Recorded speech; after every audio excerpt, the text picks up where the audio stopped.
Good evening. Welcome to Queer News Tonight. This is the world's first and only LGBTQ plus daily evening television news, broadcasting live and available on demand.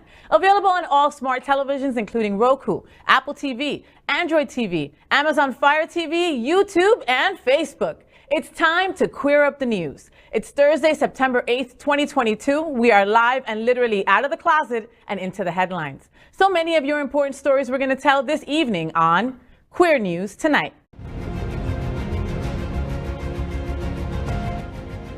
This is the world's first live daily LGBTQ evening news show, literally out of the closet and into the headlines on Queer News Tonight with Al Ferguson. Hola, mi gente. I am your anchor at Queer News Tonight, Faye. What? I am filling in for the unfillable Mr. Al Ferguson. He'll be back next week. Do not worry. This evening, we bring you the news of and perspective representing the LGBTQ plus community from South Florida, America, and across our planet.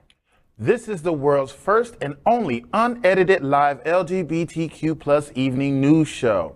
Whatever happens unique in LGBTQ plus news, you will see it and hear it. Happening Out Television Network is a 501c3 nonprofit media platform in the television and radio model of PBS, NPR, but designed for our LGBTQ plus community. We are part of one of the largest LGBTQ plus media companies in America, Hotspots Magazine and Happening Out Television Network. Our magazine is celebrating 36 years of the LGBTQ plus experience, and our television news, talk, and entertainment shows support our mission to educate the LGBTQ plus and broader community. Yes, so let's begin by welcoming our anchors. Our first anchor, you know her, you love her. Her name is Tiffany Fantasia. She is one of the most notable drag performers in South Florida. She's an MC and host at world-famous Palace Bar, baby, Ocean Drive's only gay bar and restaurant that features drag shows 7 days a week. She is infamously known for the popular saying, "Don't be a dry hoe, be a greasy bitch." All right, and that is available in a wide array of merchandise. So make sure you pick up one of her shirts, her hats, her boas. What else do you have? Paddles. Stickers, honey. Stickers. Go on my Instagram. The link is there. You get all fans. the stuff you need. It's all there. Welcome back, Miss Tiffany. How are you, honey? Thank you for having me. I'm good, my dear. Now, let's welcome anchor DJ Franco. DJ Franco has been working in the community for more than 10 years. Locally known from La Boy and Hamburger Mary's, he is known for being funny, spontaneous, and adventurous. Ooh. Welcome, DJ Franco. Hey guys, thanks for having me here. It's a pleasure. Welcome back, Franco. Can't wait for you to be funny and adventurous on the show. Me So too, looking me too. forward to it. We'll see how it goes. Let's welcome our next anchor, Francia. Francia is a Afro-Venezuelan recording artist, singer, songwriter, dancer, lawyer, and yoga practitioner. His first album, Infindia, is streaming on all music platforms and is a genre-fluid melange of Latin rhythms. Before finding his artistic vocation, Francia practiced corporate law in New York City and was a member of the Council of Foreign Relations. Welcome, Francia. Thank you for having me, and you can follow me on all social media platforms at Francia Canta. And now let's welcome anchor AJ Stone. AJ is a foodie, comedy writer, and social media slut, and the co-founder of bearslooking.com. He may be big and burly, but don't be fooled. He's a softie and a goody two-shoes. Find him online at Bear with AJ. Good evening, AJ. Bearslooking.com, AJ. You know, when I first saw that, I thought that said bearslicking.com. I was like, oh my God, I'm so there. And my boys that are bears are so there too. There might be a little bit of that going on as well. Okay. Welcome to the show, AJ. Thank you so much. We are the reporters for Queer News Tonight, and this evening we begin with the queer headlines. The LGBTQ plus community in South Florida and across America is diverse. Our community across the world is vast, and here we are. Here are the bullet points of the queer news for today, Thursday, September 8th, 2022. Wow, can you believe it's already September 8th? Holy crap, Christmas is here around the corner, right? Let's begin by queering up education. Miami-Dade School Board votes on if high schoolers can learn LGBTQ plus history. The Miami-Dade School Board allowed dozens of public speakers on Wednesday to express their diverse stance on a resolution to identify October as LGBTQ History Month. The resolution, however, didn't get passed. Andrea S. Pita Mendez, the school board student advisor, expressed her fear during the meeting as there was tension among speakers with polarized views on the subject. Security also had to intervene in the meeting at one point when the crowd got out of control after Mendez, a 17-year-old student, said she supported the idea of LGBTQ History Month after talking to her peers who want this to pass as well. However, after a tense meeting, the Miami-Dade School Board's majority voted against the H11 action proposed by school board member Lucia Baez-Geller, as they believed it contrasts with the state's parental rights and education bill. School Board's Chair Peria Tabares-Hantman and School Board Vice Chair Stephen Gallen III, along with 6 other school board members, said they were against H11. Attorney Alejandro Serrano, who was one of the public speakers, said that the measures are against Florida law. On the other hand, school board attorney Walter James Harvey said the month recognition itself isn't against the law, but the curriculum could be. The director of Safe Schools South Florida, a University of Miami professor, a PTA leader, and Reverend Candace Thomas showed their support for adopting H11. The founder of PRISM, Max Fenning, said that LGBTQ history is American history, and at least 700 signatures from Miami-Dade residents were in support of the History Month recognition. So what does everybody think about this? I mean, this meeting went crazy. Like, there were literally adults booing and screaming at 17 and 16-year-old kids just stating their piece, just saying that they should be allowed to have an LGBTQ plus History Month. I mean, I think everybody needs to have their voice. We as adults need to let members of the community say what they need to say, and what kind of example are we showing to these students if we're not going to let their voices be heard? Yeah. And then bigger picture, how much more of history are we willing to erase by not letting these influential people be learned about? Yeah, I would expand. They were saying that LGBTQ rights history is American history. It's global history. This struggle is a global movement that deserves its spot on our daily education and our recognition in our daily life. We wouldn't be sitting here right now if it wasn't for things that Marsha P. Johnson did or something like that. You know, it's like we wouldn't be sitting here right now. So that history needs to be told to future LGBTQ plus people to know where we came from. You can't go future if you don't know where you came from. Right, you're gonna repeat history if you don't understand it and learn and teach. Yeah, I mean, part of this whole discussion is, should it happen? And it should, because our history is not taught properly. Let's start there, right? Let's start there. The reason for Black History Month, the reason for Hispanic History Month is because of the fact that we're not taught about these people who paved the way and created all these things for us that were Black or Hispanic or whatever. And it's to give some highlight to, hey, there were other people other than white people who did something in this damn world. Yeah. And to not have that is a shame. But I do understand where the school board is coming from a legal aspect. The laws now are so out of control. They don't want to get sued, and that's the #1 fear for a school board, is to get sued. Yeah. So it's like, okay, we'd rather just stay away from it. And right now it's up to the students to just do their own research and go on the internet and Google. It's crazy that these people think that a 16, 17, 18-year-old person is not old enough to learn about LGBTQ plus history. Yet they're still going to tell me every history class that Christopher Columbus discovered America and he was a good man and you should, enjoy that day off, which is BS. He raped and pillaged people and killed everywhere he went. He was not a good person. And was punished for it. Yet we still teach that to our kids today, and that's like in grade school. They're trying to teach these kids something as a senior. When you're almost out there ready to be an adult, do your own thing. Yeah, definitely. It's like time. It's like the perfect time right before they get out there into the real world to understand what's going on today and what happened to get us to where we are today. Yeah, it's super sad. So it didn't pass, like we said, and we'll definitely keep following this story. Queer up trans rights. Cape Coral Bar kicks out trans woman for using women's bathroom. A transgender woman reported that she was thrown out of a Florida nightclub for using the women's restroom. Piper Ayers, who made the allegation, said she and her friend went to the Dixie Roadhouse Club in Cape Coral on Friday to have a little fun. Dixie Roadhouse's website says the club was voted the #1 nightclub in all of Southwest Florida and described itself as a country-themed party bar. The club has an entrance sign that says, if you are racist, sexist, homophobic, or just a jerk, don't come in.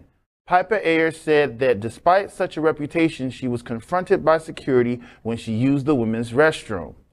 When her friend TJ Jackson asked why Ayers wasn't allowed to use that restroom, security guards said they don't allow men to use the women's restrooms.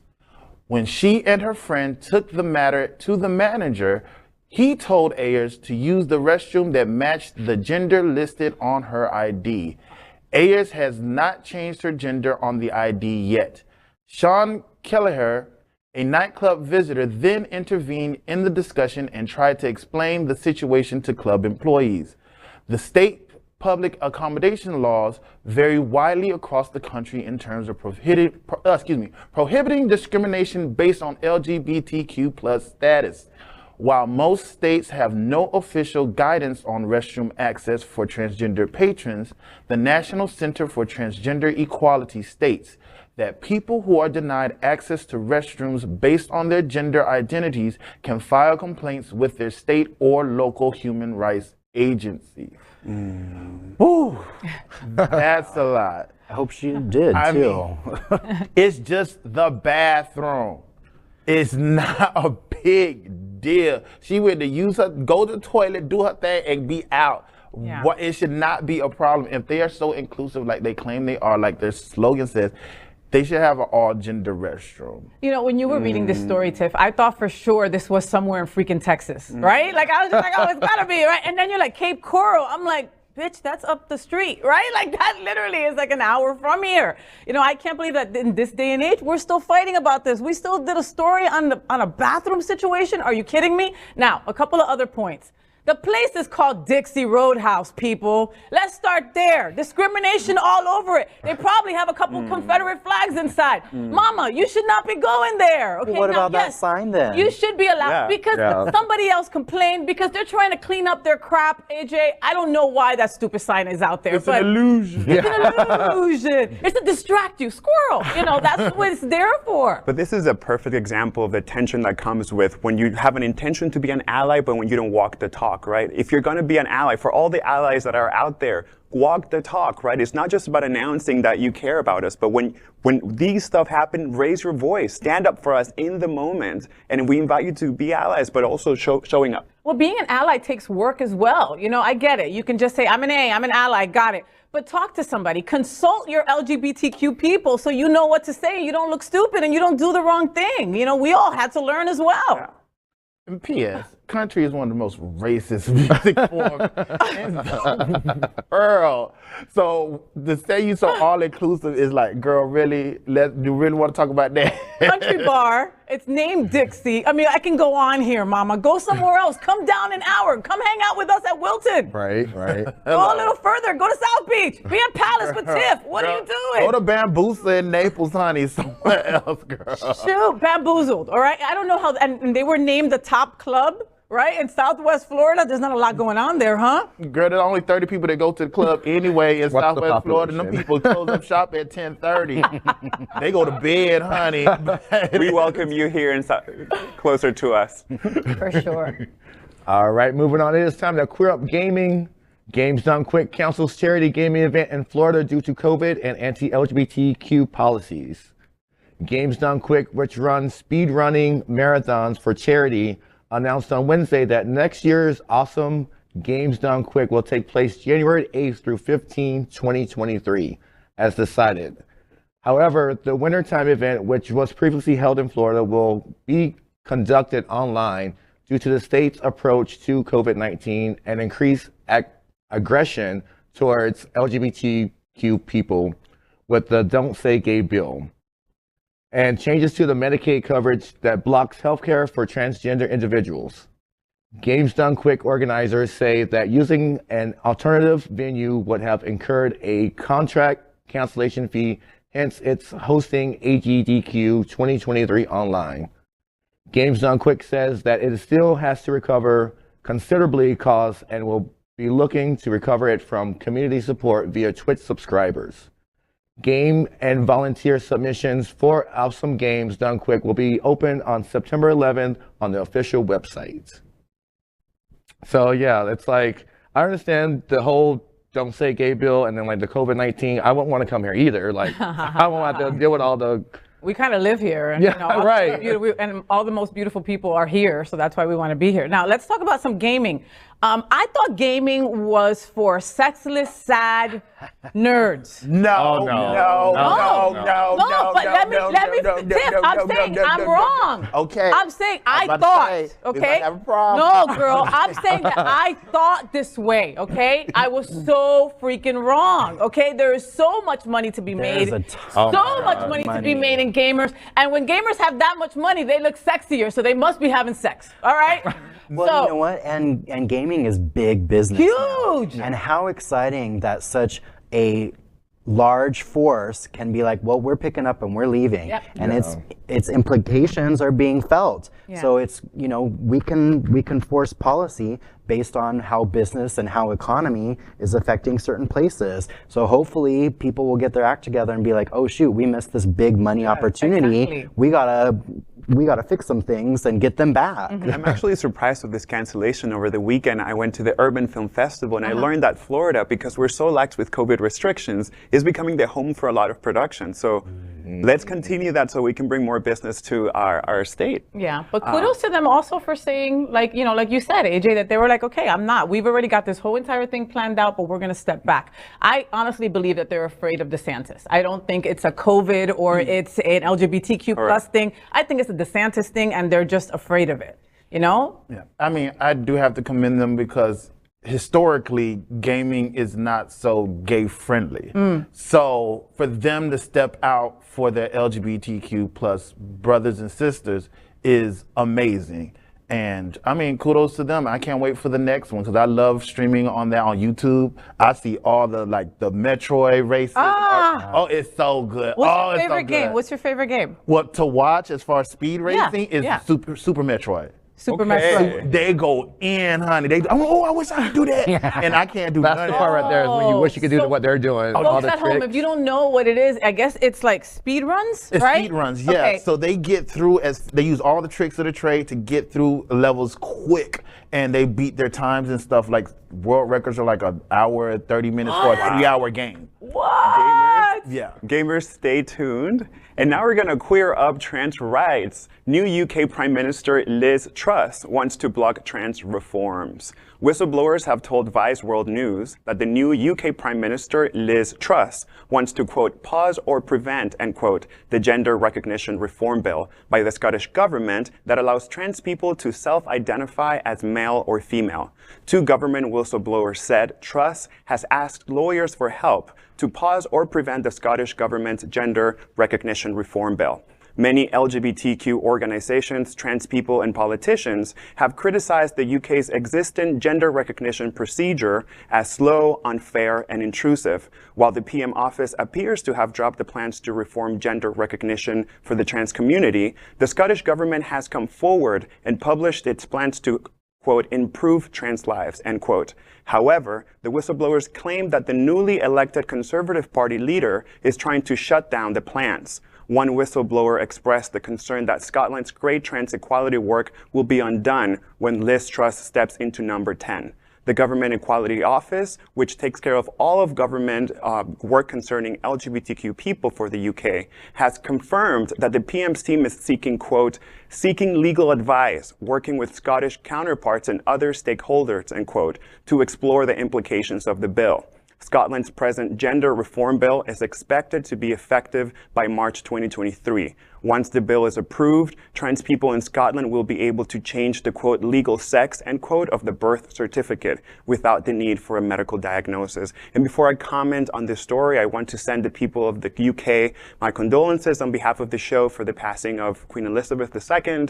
Our hearts are with all of you in this moment. And hopefully this bill goes forward. Allowing folks to be able to change their gender identity is critical for trans folks. And so I'm hoping that the new Prime Prime Minister does not take this bill out of consideration because the implications are massive. Yeah. These are people who want to have their gender affirmed in their documentation so they can go about their lives happily. So it can match who they are, plain and simple, and people should have that right. This goes back to the Dixie story, how it matches your ID. So if it doesn't match their ID, so where do I go?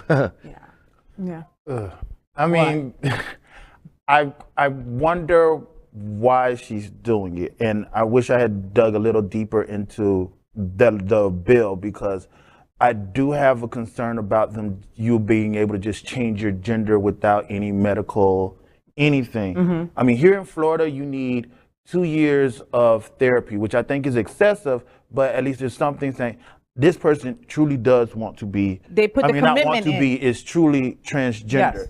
And if you can just go to the birth certificate place and change your gender without any evaluation or anything, then it makes it possible for somebody to do scams or something like that along the line who's not transgender to take advantage of the system. So I'm wondering what the bill has in place to make sure that this person is truly transgender before they go ahead and do that legal move. Because, Tiff, I'm from the hood, right? So my first thought was like, okay, if I was running away from someone, if I killed someone and buried them in the backyard of somewhere and I was trying to run away, I could change my name, I could change Faye what to being a boy.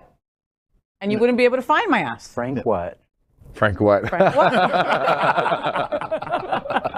But in all seriousness, does the possible scam artists or the people who are going to use this for bad outweigh the good? No. Hopefully not, and probably not. Yeah. But you're right, it brings up an interesting point, for sure. So, I mean, I'm pretty sure there's some type of, level of verification. Yeah. Because, I mean, I'm around a lot of different type of people. Yes, you are. And I know some people who flip-flop all over the place when it comes to transgender or non-binary or something like. One day they're a boy, next day a girl. So I just want at least if there's a verification process, let them have that. If it needs to be simplified, okay, simplify it.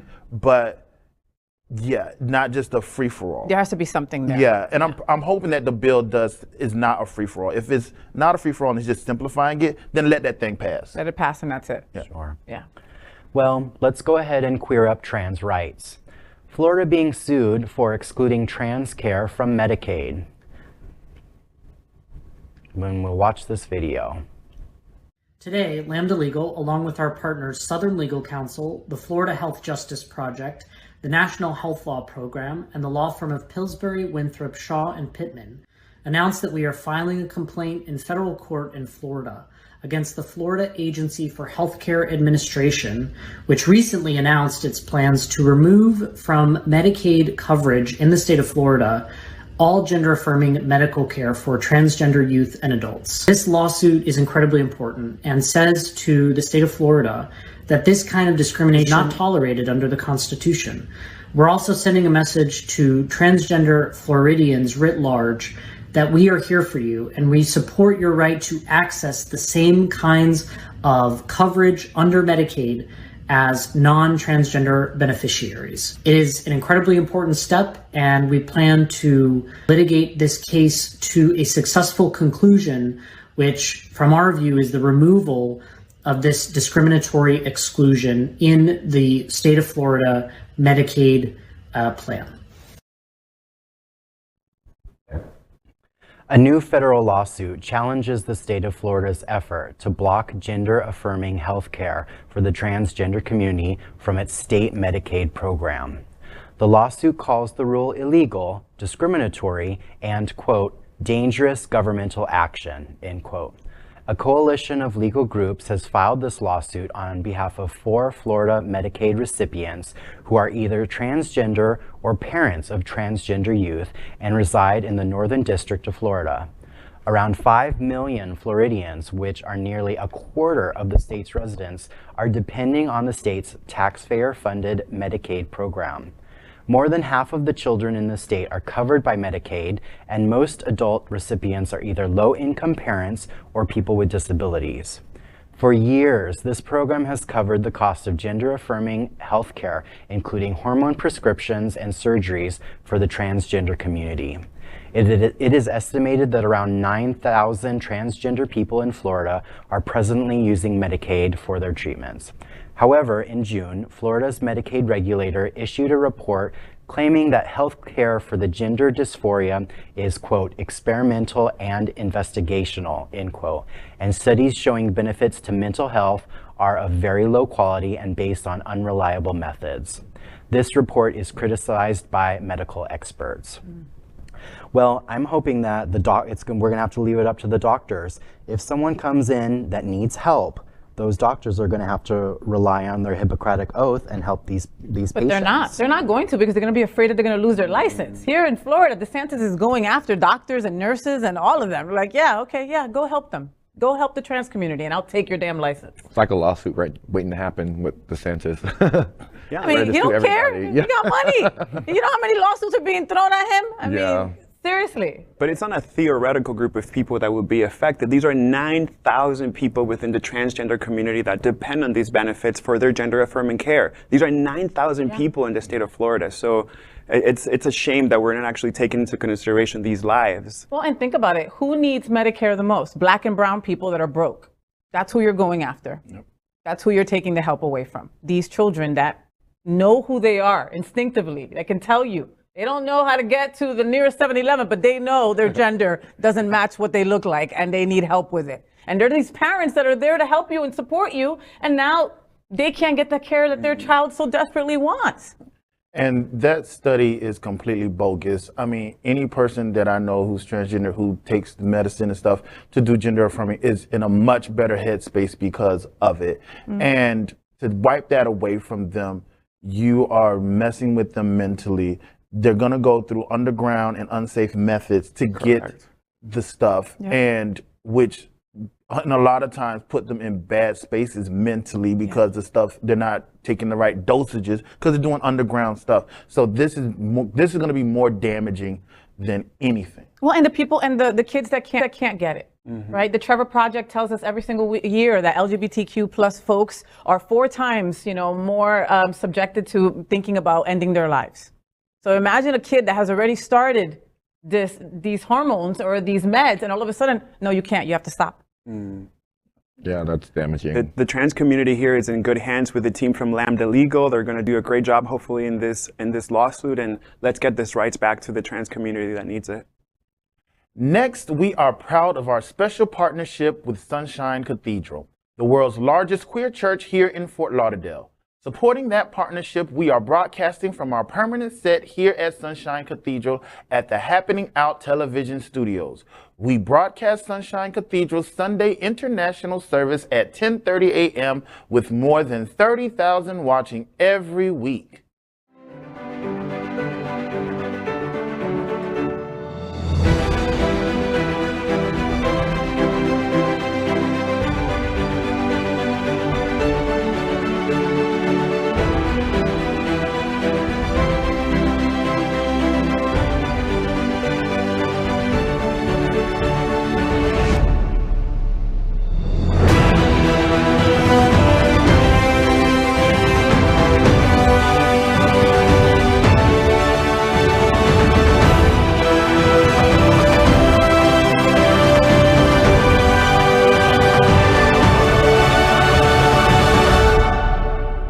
I'm Nick Matheny from the University of Miami, and Sunshine Cathedral is my queer church.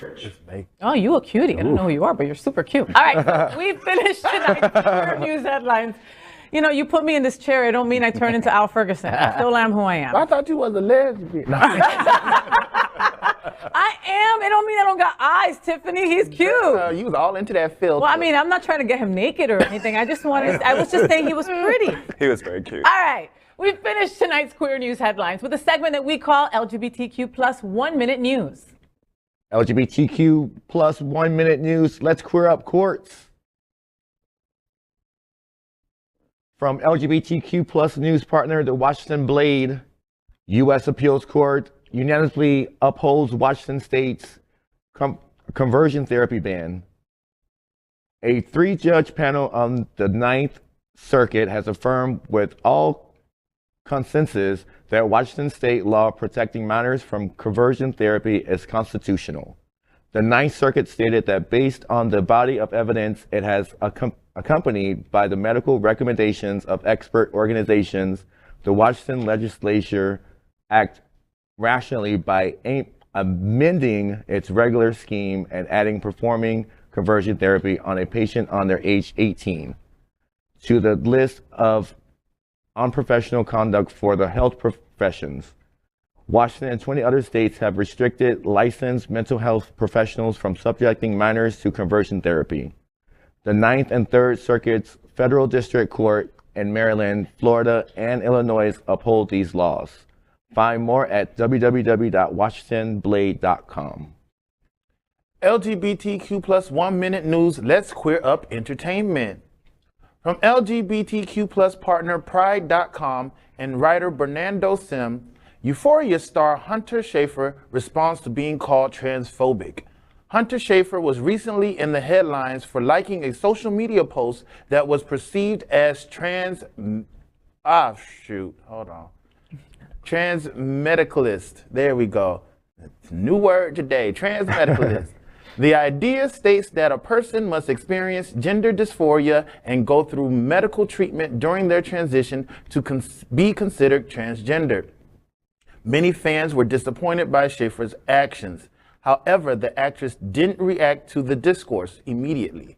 Her latest post on Instagram featured pictures taken throughout the summer, below which she left a comment addressing these recent accusations. Her post concluded by saying, quote, "I am not a trans medicalist, and my ideology around transness does not align with trans medicalism, nor a disdain towards NB identifying people," end quote. Find more at pride.com. LGBTQ plus 1 minute news, let's queer up entertainment. From LGBTQ plus news partner Out Magazine and writer May Rude. Peppa Pig introduces same-sex parents. In the latest episode of the favorite children's cartoon series, Peppa Pig, viewers are going to see a different kind of family for the first time in the history of 18 years. This long-running animated series has featured a segment where Peppa and her classmates are drawing their families. One of Peppa's friends, Penny Polar Bear, draws two bears wearing dresses and tells Peppa that she is Penny Polar Bear, living with her two mummies. One is a doctor and the other mummy cooks spaghetti. In 2014, the Disney Channel showed its first gay parents in Good Luck Charlie. After that, Pixar movies like Finding Dory and Toy Story 4 have also featured lesbian parents. Find out more at out.com. LGBTQ plus 1 minute news, let's queer up politics. From LGBTQ plus news partner Queery and writer Dan Tracer. Super gay Palm Springs may finally boot GOP rep. LGBT voters would flip a historically Republican district in the California desert by giving Democrats the opportunity to claim a U.S. House seat in November. With the midterms elections around the corner, Democrats are making a final push. Republican Representative Ken Calvert has been representing the Inland Empire region since 1993, but after redrawing the political map, Palm Springs is added to his district where he's running against a Democrat, Will Rowlands, who is an openly gay former federal prosecutor. Many believe that he joined 46 of his Republican colleagues to vote in favor of protecting LGBTQ marriage rights in July to gain an advantage over his gay opponent. But that is not going to wash out his decades of opposing LGBTQ rights. Find out more at queerty.com. LGBTQ plus 1 minute news. Let's queer up religion. From LGBTQ plus news partner Them and writer James Factora. LGBTQ plus friendly church finds their trans flag burnt. An LGBTQ plus friendly church in the Boston area was proud waving a trans flag until last week when the flag was burned in the middle of the night by an unknown assailant. The church posted about the incident on Facebook on Saturday, along with an image of the burned trans flag. The post said that Sunday, the church affirms that all people are made in the image of God and accepts and cherishes every person and every kind of family. A representative for the parish told NBC Boston that the burned flag will be replaced with a bigger and harder to reach flag. Reverend Kent French of the church says that his parish believes that the Christian faith is a progressive faith that is always looking forward and being inclusive. Find out more at them.us. And that is today's news for the LGBTQ+ community and the world's first and only daily LGBTQ+ evening news show. If our community is important to you, share this news with your friends and your family. Are you, like most of America, part of our very large television audience watching this live LGBTQ+ news broadcast right now on Roku, Apple TV, Android TV, and Amazon Fire TV? Queer News Tonight is the only live LGBTQ+ digital television show in the world that is out of the closet and into the headlines. We need your support. If our community is to grow, we must tell our stories and bring them to the attention of the broader world. This is the only place in the world that tells these types of LGBTQ+ stories in motion and sound. That is the passion of Hotspots Magazine, Happening Out Television Network, and Queer News Tonight. I'm your anchor at Queer News Tonight, Faye. What? And on behalf of these LGBTQ+ reporters, the anchors of Queer News Tonight, including Tiffany Fantasia, DJ Frank O, Francia, and AJ Stone. We will see you daily at 8 p.m. To our LGBTQ+ world, we wish you good night.